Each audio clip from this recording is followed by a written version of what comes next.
Hi everyone, it's Vanna for KelownaNow.com at the Laurel Packing House for the second annual Hope in Her Eyes event. Hope in Her Eyes came out of an eye-gazing experiment that I did in my mindfulness training. And so in that realization, I thought, how do we shift perspectives to create compassion and empathy in Kelowna for what is happening in our own backyard as well as for what's happening overseas?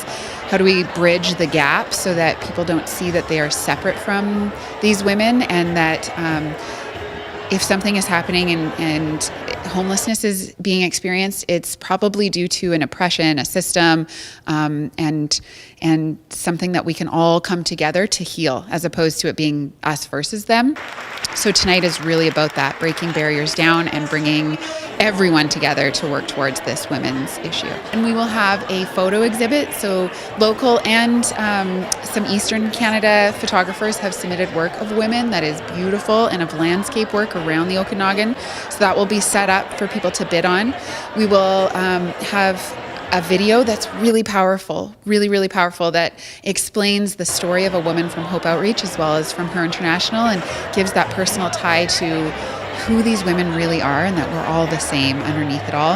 And then there will be speeches from both organizations that kind of drive that point home. 50% of the proceeds go to H.O.P.E Outreach, 50% go to Her International.